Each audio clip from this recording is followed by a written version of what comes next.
सक्षम, भव्य भारत का आधार बनेगा। और यही तो है देव से देश और राम से राष्ट्र की चेतना का विस्तार।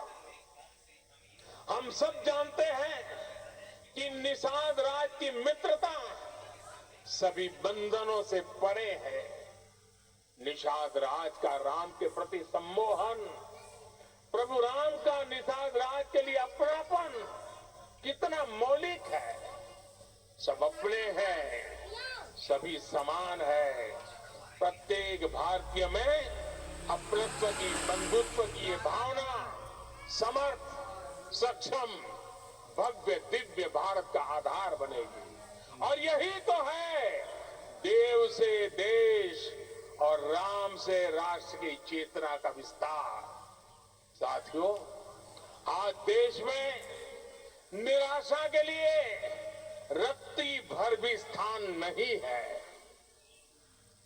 मैं तो बहुत सामान्य हूं, मैं तो बहुत छोटा हूं। अगर कोई ये सोचता है तो उसे गिलहरी के योगदान को याद करना चाहिए। गिलहरी का स्मरण ही हमें हमारी इस हिचक को दूर करेगा, हमें सिखाएगा कि छोटे बड़े हर प्रयास की अपनी ताकत होती है, अपना योगदान होता है।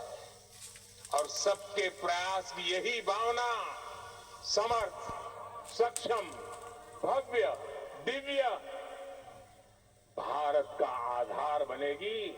और यही तो देव से देश और राम से राष्ट्र की चेतना का विस्तार।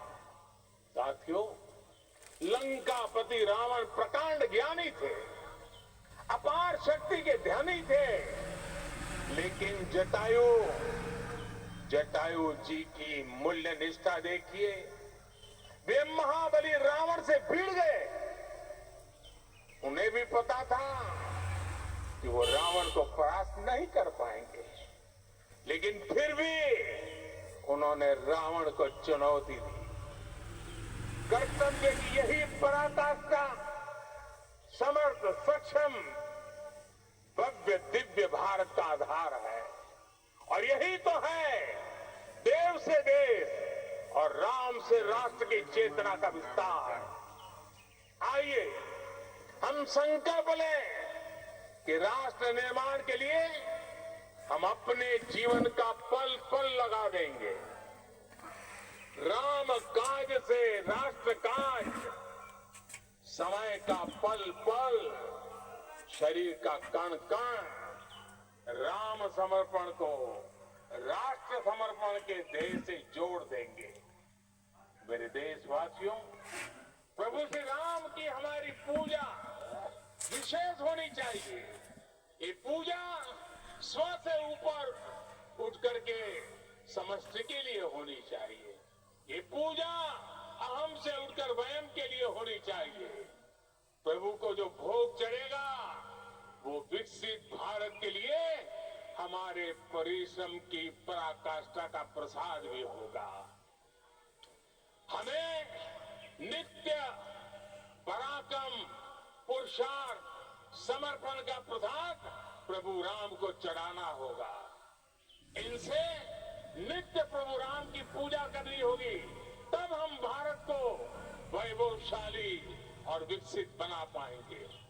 मेरे प्यारे देशवासियों, ये भारत के विकास का अमृत काल है। आज भारत